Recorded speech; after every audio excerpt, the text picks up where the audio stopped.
بدری ناتھ کی بیلٹ کا بٹن تم ہی کو دبانا ہے۔ ویرا نے میرے ہاتھ سے کین لے کر بات ختم کر دی۔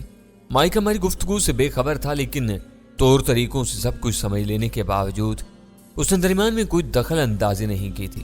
اس نے شاید عقب نما آئینے میں ویرا کو کین لیتے دیکھا اور خاموشی سے میرے لیے دوسرا کین نکال دیا۔ کین کی سیل توڑتے ہی اندر سے جھاگوں کا سیلاب امڑ پڑا۔ میں نے فوراً ایک بڑا گھونٹ لے کر اس مسئلے کو وہیں ختم کر دیا۔ چلتی گاڑی میں ایک گھونٹ لے کر لطف آ گیا تھا۔ ہم ٹریفک کی رفتار کا ساتھ دیتے ہوئے نیو یارک بلکہ مین ہیٹن سے نکل کر نیو جرسی کے علاقے میں داخل ہوئے، جو بارونق ہونے کے باوجود مین ہیٹن کی ذرا پر ہجوم نہیں تھا۔ اس وقت تک بارودی بیلٹ سے منسلک ریسیور پر مسلسل پرانے اور دل کی گہرائیوں کو چھو لینے والے منتخب نغمے سنائی دے رہے تھے۔ اچانک وہ آواز تھم گئی۔ شاید بدری ناتھ نے کیس روک دیا تھا۔ اجلت میں یہ پوچھنا تو یاد ہی نہیں رہا تھا کہ تم کتنی دیر میں گھر پہنچو گے۔ ریسیور پر بدری ناتھ کی آواز سنائی دی۔ اگر تم پہنچ گئے ہو تو سن لو کہ میں تمہاری امانت کے ساتھ اب کسی بھی لمحے نیو جرسی کے حدود کو خیر بات کہہ دوں گا۔ کھلی ہوئی فری وے میرے سامنے ہے، بس دعا کرتے رہنا۔ ریسیور پر دوبارہ فلمی نغمے گونجنے لگے۔ مجھے خوشی ہوئی کہ میرے کانٹے میں پھنسے ہوئے شکار کو میری ہدایات یاد تھیں اور وہ اپنی کامیابی کے نشے میں سرشار ہو کر ہر خطرے کو بھولا ہوا تھا۔ ہم بدری ناتھ کے راستے پر چلتے ہوئے نیو یارک کو پیچھے چھوڑائے، مگر اس وقت بھی ہم ریاست نیو جرسی کی حدود میں سفر کر رہے تھے۔ ہم سے چند منٹ قبل روانہ ہونے والے بدری ناتھ نے ہمیں ریاست کی حدود سے نکلنے کی اطلاع دی تھی۔ اس کا مطلب تھا کہ وہ بہت تیز رفتاری سے سفر کر رہا تھا۔ چارلی، اس وقت تمہاری رفتار اور پوزیشن کیا ہے؟ اوور، میں نے ٹرانسمیٹر پر پوچھا۔ ہم نیو جرسی اسٹیٹ کی حدود سے نکل کر روٹ 95 پر آ چکے ہیں۔ اس کا دماغ خراب معلوم ہو رہا ہے۔ وہ گاڑی کو 100 میل کی رفتار سے اڑائے لیے جا رہا ہے۔ مجھے ڈر ہے کہ کہیں وہ کسی حادثے سے دوچار نہ ہو جائے۔ ایسا نہ ہوا تب بھی کہیں نہ کہیں اس کا چالان ضرور ہوگا اور اسے ٹکٹ تھما دیا جائے گا۔ اوور، تم سنبھل کر سفر کرو۔ 40-50 میل کے فاصلے سے کوئی فرق نہیں پڑے گا۔ اس کی آخری منزل ہمیں معلوم ہے۔ Over and all. فری وے سے دور نظر آنے والی آبادیاں یکے بعد دیگرے تیزی سے گزرتی رہیں۔ بدری ناتھ کی رفتار کا ذکر سن کر مائک نے بھی اپنی رفتار بڑھا دی تھی۔ ریسیور پر سنائی دینے والے گانوں سے یہ معلوم ہو رہا تھا کہ اس وقت تک بدری ناتھ کسی حادثے سے دوچار ہوئے بغیر محو سفر تھا اور ہماری دسترس میں تھا۔ فری وے پر راستے میں کئی جگہ مسافروں کی سہولت کے لیے سروس ایریاز نظر آئے، جہاں گیسولین اور ڈیزل سے لے کر کھانے پینے کی ہر سہولت موجود تھی، لیکن ہمارے پاس اشیاء خورد و نوش کا وافر ذخیرہ موجود تھا۔ ہم کہیں رک کر وقت برباد کرنے کے بجائے تقریباً 2 گھنٹے بعد واشنگٹن ڈی سی تک پہنچ گئے۔ یہاں مائک نے اپنی معلومات کے اظہار کو ناگزیر تصور کرتے ہوئے ہمیں بتایا کہ نول روڈ سے ذرا آگے ایک جنکشن پر 95 نمبر فری وے ایک رنگ روڈ میں مدغم ہو گئی تھی۔ یہ سڑک تقریباً دائرے کی صورت میں امریکی دارالخلافہ کے گرد پھیلی ہوئی تھی۔ مائک نے سفر جاری رکھنے کے لیے گاڑی بائیں سمت میں ڈال دی اور ہم واشنگٹن کے مشرقی مضافات سے گزرنے لگے۔ سرسبز اور آباد علاقوں سے گزرتے ہوئے ہم اسپرنگ فیلڈ کے مقام پر ایک جنکشن سے دوبارہ فری وے پر آ گئے۔ چارلی کالنگ، مستانگ کی طرح تم لوگ بھی بہت تیزی کے ساتھ میری نظروں سے اوچل ہو چکے ہو۔ میں اتنی تیز رفتاری کا خطرہ مول نہیں لے سکتا، مگر میں تمہارے پیچھے آ رہا ہوں۔ اوور۔ اسے احتیاط کے طور پر بلایا گیا تھا۔ مائک نے پہلی مرتبہ مشورہ دینے کے لیے زبان کھولی۔ اب تک سب کچھ ٹھیک ہے، پیچھے کوئی نہیں ہے۔ ہدف ہر وقت ہماری زد میں ہے۔ اس کی پوزیشن لے کر اسے راستے ہی میں کہیں روک دو۔ اسے بلا وجہ آخر تک دوڑ لگانے کی ضرورت نہیں۔ مائک ٹھیک کہہ رہا ہے۔ واپسی پر ہم اسے اپنے ساتھ لے لیں گے۔ ویرا نے اس کی تائید کی۔ اس وقت تم کہاں ہو؟ اوور۔ میں نے آپریٹرز پر ڈگ سے سوال کیا۔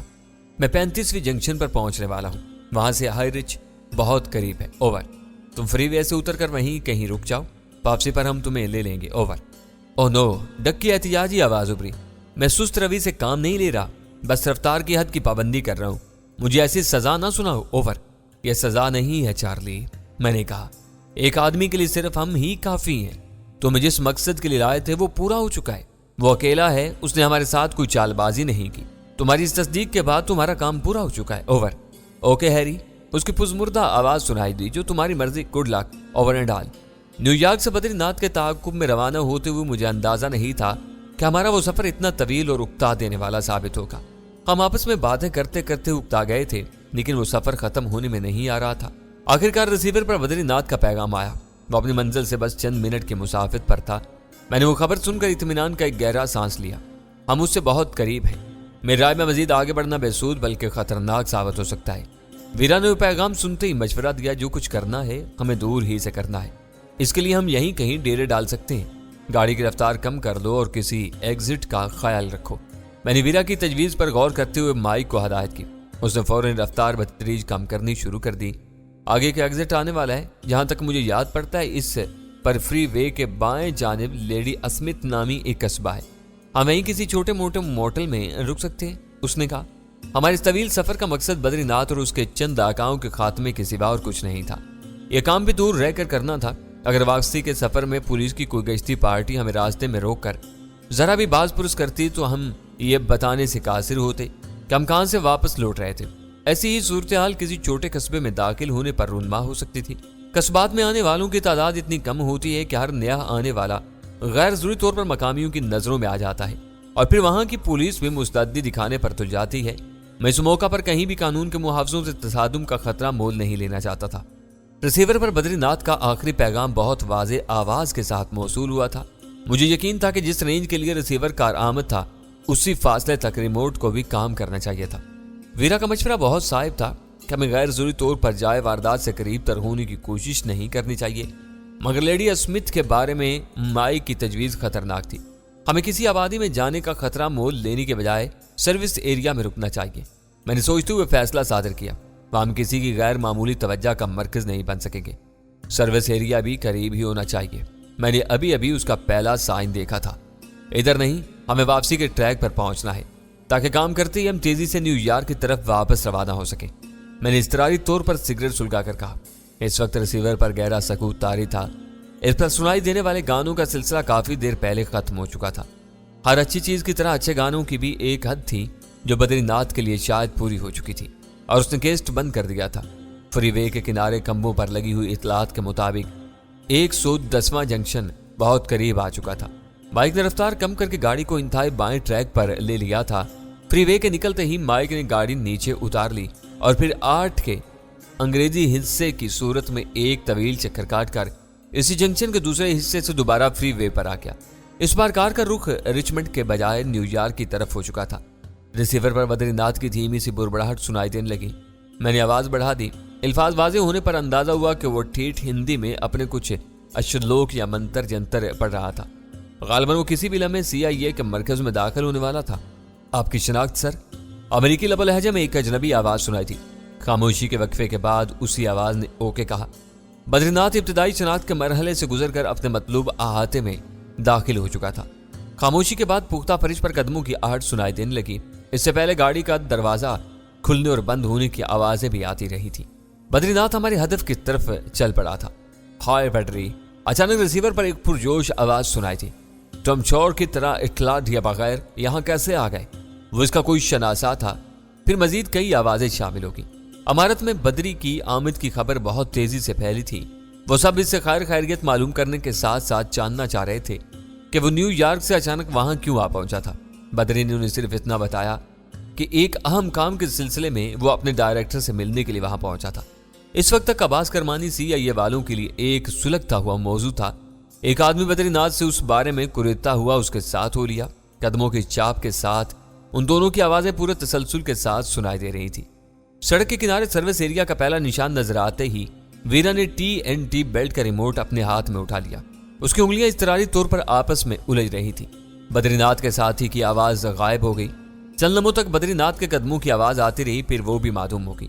रिसीवर पर आसाब शिकन खामोशी तारी हो गई। दरवाजे पर दस्तक की हल्की सी आवाज सुनकर मैंने अंदाजा लगा लिया कि शायद बद्री कालीन से आरास्ता किसी राहदारी में बेआवाज कदमों से चलता जा रहा था। दस्तक के जवाब में दूर से या शायद किसी बंद कमरे से कम इनके नर्म मगर बावकार आवाज आई। अगले लम्हात में कम से कम 3 मिली जुली ताह्युर ज़दा मर्दाना आवाजों ने बड़े तपाक से बद्रीनाथ का इस्तकबाल किया था।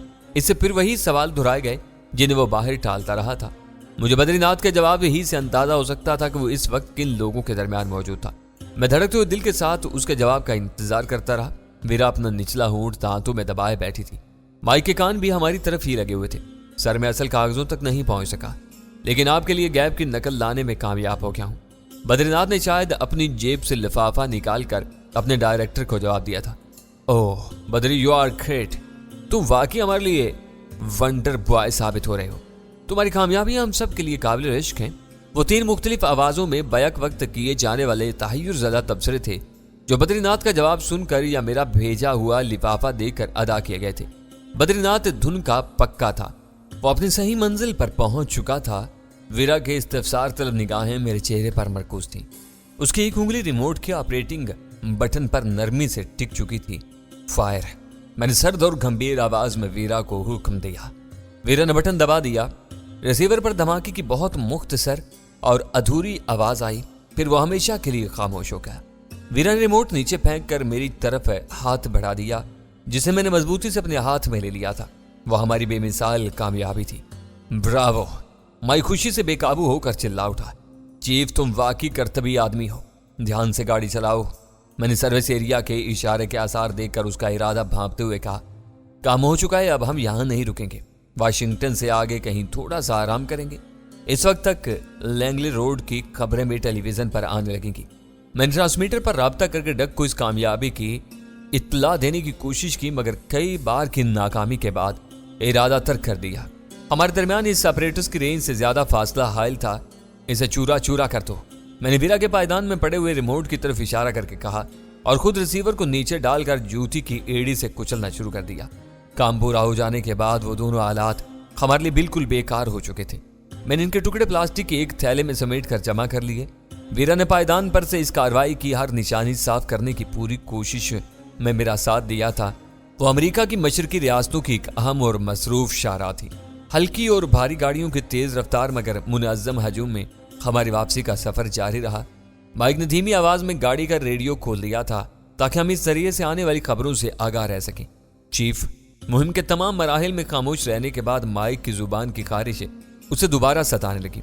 आवाजों से अंदाजा हो रहा था कि वहां बदरी के साथ कम से कम 3 आदमी और भी थे। कम से कम वो चारों तो मारे ही गए हैं। मेरी बजाय वीरा बोल पड़ी, देखना होगा कि इनके साथ जख्मी होने वालों की क्या तादाद है। एक बात मेरी समझ में नहीं आ सकी। माइक फिर बोला, हमें रिसीवर पर धमाके की आवाज इतनी हल्की और मुख्तसर क्यों सुनाई देती? जरूरी नहीं कि हर बात हर आदमी की समझ में आ सके। मैंने उसे कहा, फिर भी मैं तुम्हें बता देता हूं कि ये एक नन्हा सा रिसीवर था। हो सकता है कि धमाके के ताकतवर सिग्नल से इसका स्पीकर फट गया हो। धमाके की अधूरी आवाज का दूसरा सबब यह था कि धमाका होते वक्त माइक्रोफोन ठीक था। उसने इब्तदाई आवाज नशर की, मगर धमाके के असर से वो भी बर्बाद हो गया और रिसीवर खामोश हो गया। मेरा दावा है कि फौरी तौर पर वो कुछ भी नहीं समझ सकेंगे। माइक ने फखरिया लहजा में कहा, वो ये सोच भी नहीं सकते कि बदरी अपनी मर्जी से एक तबाहकुन बारूदी बेल्ट इन तक लाया होगा जिसे रिमोट कंट्रोल से उड़ाया गया है। चंद रोज के लिए सब चकरा कर रह जाएंगे। फिलहाल ज्यादा खुश होने की जरूरत नहीं। दुआ करो कि हम खैरियत से न्यूयॉर्क पहुंच जाएं। बाज इत्तिफाकी वाकयात भी कभी कभी इंसान की बदकिस्मती का सबब बन जाते हैं। खुदा ने चाहा तो हमारा कुछ भी नहीं बिगड़ेगा। वह हड़बड़ा कर बोल पड़ा, इंसान को मुश्किल हालात में भी अच्छी उम्मीदें रखनी चाहिए। हम तो फिर भी बहुत बेहतर पोजीशन में। वाशिंगटन के रिंग रोड पर माइक इस बार मगरबी सम से इस शहर का तवाफ मुकम्मल करने का इरादा रखता था। मैंने उसे सख्ती से मना कर दिया। इस वक्त मैं नए रास्ते पर सफर करके कोई भी गैर मुतवक्का खतरा मोल लेने के लिए तैयार नहीं था। वो वैसे भी अमेरिका का सदारती शहर और दारुल खलाफा था। CIA के मरकज में होने वाले तबाहकुन धमाके की खबर कहीं और पहुंची हो या ना पहुंची हो, इस शहर में जरूर पहुंच जानी चाहिए थी। इसके नतीजे में पुलिस के गश्त और सख्तियों में इजाफे का हर इम्कान बहुत वाज़ेह था। रिंग रोड के वस्ती हिस्से में मेरे अंदेशे की तस्दीक होगी। सड़क के वसी हिस्से पर मुसल्ला पुलिस वालों का राज था। उन्होंने रुकावटें खड़ी करके सड़क की चौड़ाई इस तरह बलाक कर दी थी कि तमाम गाड़ियां एक कतार में आगे बढ़ रही थी। तेज रफ्तार ट्रैफिक में डाली जाने वाली इस रुकावट की वजह से रिंग रोड पर गाड़ियों की कतार तेजी से बढ़ती जा रही थी। गनीमत यह था कि सड़क पर मौजूद हर पुलिस वाला तलाशी के फराइज अंजाम नहीं दे रहा था। वो सिर्फ ट्रैफिक की मुतअद्दिद कतारों को तरतीब के साथ एक लाइन में ला रहे थे। तलाशी लेने या ना लेने का फैसला एक मखसूस मकाम पर खड़े हुए 2 तजर्बेकार अफसरान कर रहे थे। उन्होंने रुकावटों से आगे मुतअद्दिद गाड़ियों को तफसीली जांच पड़ताल और तलाशी के लिए रोका हुआ था। वो शायद हमारी मुहिम का मुश्किल तरीन मरहला था। मुजुकावी नजरों वाले वो दोनों पुलिस अफसरान दूर ही से खतरनाक नजर आ रहे थे। अगर वो हमें रोक लेते तो हमारे पास 3 ऐसी मुश्तबा चीजें मौजूद थीं जिनके बारे में जवाबदेही तकरीबन नामुमकिन थी। कुचले हुए रिसीवर और रिमोट के जुमला लवाजिम एक थैली में पड़े हुए थे। ट्रांसमीटर को मैंने निशिस्त और पुश्तगाह के निचले जोड़ में घुसा दिया था। तलाशी की सूरत में ट्रांसमीटर का महफूज रहना नामुमकिनात में से था। इस वक्त डक भी वहां से दूर नहीं था और वो भी ऐसे ट्रांसमीटर से लैस था خطرے کو بھانپ کر میری اور ویرا کی نظریں چار ہوئیں اور وہ اپنا سر پیچھے ٹکا کر یوں پھیل گئی جیسے تھکن یا علالت کی وجہ سے اس پر غنودگی طاری ہو رہی ہو۔ اس مشکل وقت میں مائک کی چرب زبانی رخصت ہو چکی تھی۔ وہ زبان ہلائے بغیر گاڑی کو قطار میں دھیرے دھیرے آگے بڑھا رہا تھا۔ گاڑیاں ان دونوں کے سامنے سے رینگتی ہوئی گزر رہی تھیں۔ خدا خدا کر کے ہماری باری آئی۔ دونوں طرف سے جھکے ہوئے پتھریلے چہروں اور بے رحم آنکھوں نے اندر کا جائزہ لیا۔ ویرا نے آنکھیں موند کر ہولے ہولے کرانا شروع کر دیا تھا۔ جتنی دیر ہم ان دونوں کی عقابی نگاہوں کی زد میں رہے، میرا خون خشک ہوتا رہا۔ میرے ذہن میں بار بار ایک ایشیائی مرد اور امریکی لڑکی یا ڈینی اور ویرا کی مساوات چکرا رہی تھی، لیکن کچھ بھی نہیں ہوا۔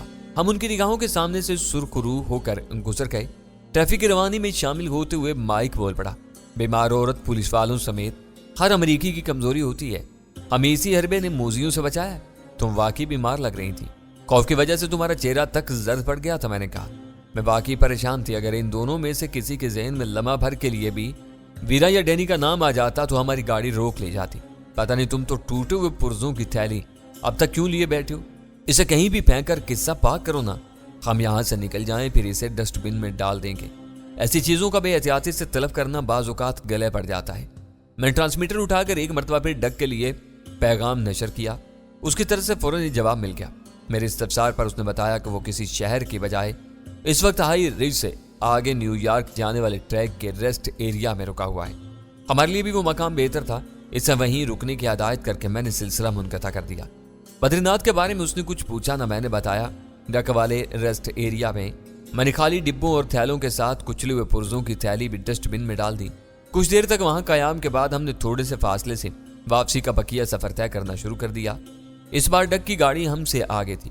حیرتناک بات یہ تھی کہ کافی وقت گزر جانے کے باوجود ریڈیو سے اس واقعے کے بارے میں ایک لفظ بھی نہیں بتایا گیا تھا۔ 7 بجے سے ہمارے کمرے میں ریڈیو بھی آن تھا اور ٹیلی ویژن بھی چل رہا تھا، مگر کہیں سے کوئی خبر نہیں آ رہی تھی۔ ویرا نے گھر پہنچتے ہی معلومات کے ان دونوں ذرائع کو بیک وقت فعال کرنے کے بعد غسل خانے کا رخ اختیار کیا تھا اور اب منہ لٹکائے بیٹھی تھی۔ امریکہ جیسے ملک میں کسی بڑی خبر کو 3-4 گھنٹوں تک یوں چھپائے رکھنا میرے لیے حیران کن تھا۔ پتہ نہیں وہ لوگ اس بارے میں کیا سوچ رہے تھے۔ آخرکار 8:15 بجے بلیک ڈیڈ کا فون آ گیا۔ ڈک سے مجھے معلوم ہو گیا کہ تم میری طرف سے ایک اور مبارکباد کے حقدار بن چکے ہو، لیکن پھر فیکس والے خاموش کیوں ہیں؟ اس کا جواب وہی دے سکتے ہیں، میں خود اس بارے میں فکر مند ہوں۔ ریسیور پر دھماکے کی ہلکی سی آواز تم نے اپنے کانوں سے سنی تھی؟ اس وقت روزی سمیت مائک بھی میرے ساتھ تھا۔ ٹیلی ویژن اسکرین پر معمول کی نشریات چل رہی تھیں۔ بلیک ڈیڈ کی اشتباہ آمیز تفتیش کا سامنا کرتے ہوئے بھی میری نگاہیں اسی طرف مرکوز تھیں۔ اچانک وہ سلسلہ منقطع ہو گیا اور اسکرین پر اسپیشل نیوز بلیٹن کی سلائیڈ چھا گئی۔ سنو ڈیڈ، ٹیلی ویژن اسکرین پر کوئی خاص خبر آنے والی ہے۔ میں نے وہ خبر فوراً ہی اس تک پہنچا دی تاکہ ہماری کامیابی کے بارے میں اس کے شبہات دور ہو سکیں۔ میرے کمرے میں ٹیلی ویژن نہیں ہے، ذرا آواز بڑھا دو، میں فون پر ہی خبر سن لوں گا۔ میں نے ویرا کو آواز بڑھانے کا اشارہ کیا اور اپنا رخ بدل لیا تاکہ ٹیلی ویژن کی آواز براہ راست ماؤتھ پیس میں پہنچ سکے۔ اسکرین پر اناؤنسر کا چہرہ نمودار ہو چکا تھا۔ اناؤنسر کے سیاہ لباس اور ستے ہوئے چہرے سے ظاہر ہو رہا تھا کہ اس کے پاس اپنے ناظرین کے لیے کوئی اچھی خبر نہیں تھی۔ خبر وہی تھی جس کا ہم سب کو شدت سے انتظار تھا۔ فیئر فیکس میں CIA کے ڈائریکٹر کے دفتر میں ہونے والے ایک طاقتور بارودی دھماکے میں ڈائریکٹر سمیت 3 امریکن اور 1 بھارتی کی ہلاکت ہوئی تھی۔ مرنے والوں میں بقیہ 2 CIA کے اسسٹنٹ ڈائریکٹر تھے۔ بدری ناتھ نامی چوتھا شخص انڈین ٹرینی تھا جو خاص مہم پر کام کر رہا تھا۔ خبر میں دھماکے کی نوعیت اور دوسری تفصیلات سے گریز کیا گیا تھا۔ امریکی قوم کو صرف یہ اطلاع دی گئی تھی کہ امریکہ کے مشرقی معیاری وقت کے مطابق 3:40 پر تباہی نازل ہوئی تھی۔ اس خبر میں عمارت کو پہنچنے والے نقصان یا زخمیوں کی تعداد کے بارے میں کچھ بتایا نہیں گیا تھا۔ حد یہ تھی کہ خبر نامہ جائے واردات کی فلم رپورٹ سے یکسر آری تھا۔ مبارک ہو، خبر آ ہی گئی۔ فلم میں وہ منظر کیسا لگ رہا تھا؟ بلیک ڈیڈ نے پوچھا۔ فلم نہیں دکھائی گئی، یہاں بھی ہمیں توقع سے زیادہ کامیابی حاصل ہوئی ہے۔ فکر کرنے کی ضرورت نہیں، چینل بدلتے رہو، کہیں نہ کہیں سے تفصیلی خبر آ ہی جائے گی۔